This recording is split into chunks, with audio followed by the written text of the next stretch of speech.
Hello friends, welcome to code channel. आज हम जानेंगे नॉर्मलाइजेशन एंड स्टैंडर्डाइजेशन होता क्या है। तो सबसे पहले फीचर स्केलिंग क्या होता है। फीचर स्केलिंग क्या होता है कि जब भी आपके पास अगर कुछ डेटा हो और उस डेटा को अगर आपको एक फिक्स स्केल में कन्वर्ट करना हो तो आप फीचर स्केलिंग के टेक्निक्स यूज़ करके उसे आराम से कर सकते हो।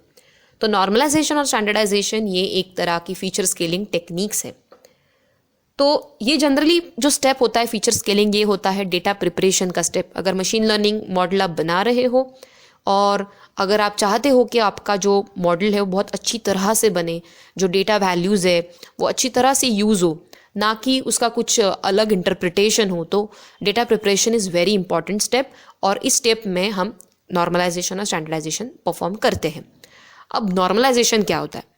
नॉर्मलाइजेशन मतलब अगर मेरा डेटा है और मुझे उसे एक फिक्स स्केल में कन्वर्ट करना है, दैट इज़ 0 to 1 या फिर -1 to 1, तो उसे हम कहेंगे नॉर्मलाइजेशन। यहाँ पे आप एक टेबल देख सकते हो। यहाँ पे टेबल में कुछ वैल्यूज़ दी है 1 2 3 4 3 3 5 56, ओके। और यहाँ पे क्या हुआ है, ये वैल्यूज़ को स्केल कर दिया है 0 to 1 की रेंज में, ओके। तो इसे कहते हैं नॉर्मलाइजेशन, ओके। तो क्या किया हमने, कुछ वैल्यूज़ ली, उसको एक 0 to 1 की स्केल में कन्वर्ट कर दिया। सिमिलरली स्टैंडर्डाइजेशन भी वही होता है। स्टैंडर्डाइजेशन क्या होता है कि हमें डेटा को क्या करना है, रिस्केल ही करना है एक फिक्स स्केल में। बट यहाँ पे जो भी डेटा रीस्केल होगा उसका जो मीन रहेगा वो हमेशा 0 रहेगा और स्टैंडर्ड डेविएशन 1 रहेगा, ओके। तो ये दोनों में डिफरेंस है। नॉर्मलाइजेशन में क्या होगा कि जो भी डेटा रहेगा वो फिक्स स्केल में रहेगा, 0 to 1, 1 to -1।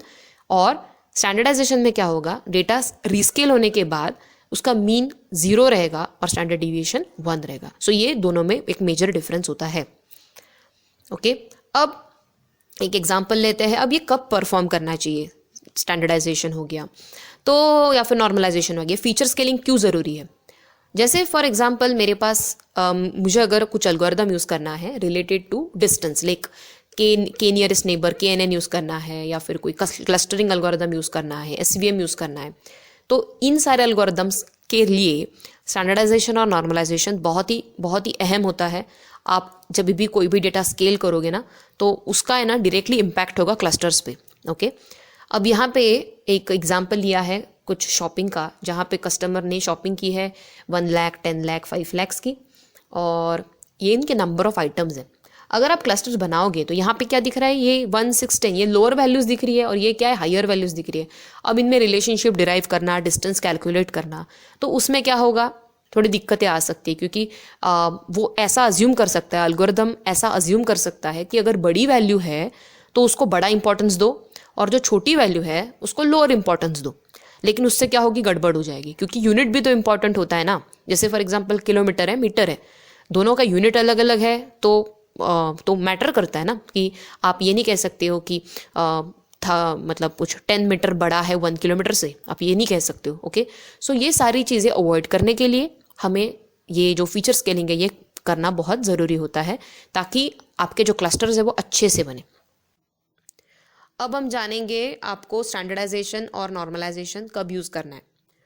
स्टैंडर्डाइजेशन और नॉर्मलाइजेशन हमें कब यूज़ करना है, यहाँ पे आप एक डायग्राम देख सकते हो। इस डायग्राम में क्या दिखा है, ये जो डेटा है ये कैसा है, अच्छे से डिस्ट्रीब्यूट हुआ है। मतलब यहाँ पे इसको बोलते हैं गॉसियन डिस्ट्रीब्यूशन, या फिर हम कह सकते हैं बेल शेप्ड कर्व यहाँ पे है।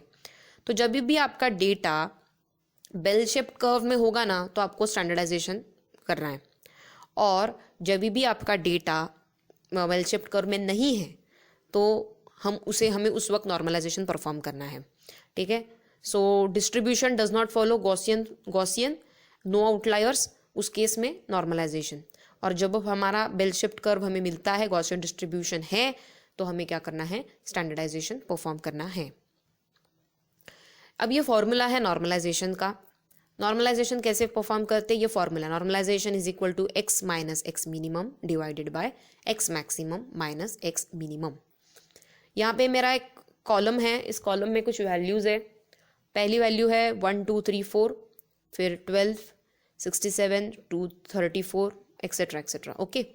अब ये वैल्यू को मुझे 0 to 1 स्केल में कन्वर्ट करना है, एक फिक्स स्केल में मुझे कन्वर्ट करना है, तो ये फॉर्मूला इस्तेमाल करना है।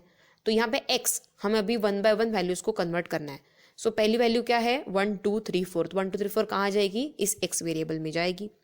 अब इस कॉलम में जो मिनिमम वैल्यूज रहेगी, सबसे मिनिमम वैल्यू कौन सी मिनिमम वैल्यू है 12, तो 12 वैल्यू यहाँ पे सब्सटीट्यूट होगी। सो 1 2 3 4 minus 12 divided by x maximum minus x minimum. अब x मैक्सिमम कौन सी वैल्यू है यहाँ पे x मैक्सिमम यही वैल्यू है 1 2 3 4, तो यहाँ पे 1 2 3 4 जाएगी माइनस x मिनिमम मतलब 12। अब ये सॉल्व करने के बाद जो भी आंसर आएगा वो उसका नॉर्मलाइज्ड वैल्यू रहेगा, 1 2 3 4 का नॉर्मलाइज्ड वैल्यू रहेगा। उसी तरह आपको बाकी की वैल्यूज भी निकालनी है। अब नेक्स्ट इज 12, सो हम 12 को यहाँ पे सब्सटीट्यूट करेंगे, मिनिमम भी 12 ही है, सो 0 माइनस यहाँ पे 12 ही जाएगा और divided by x maximum minus x minimum.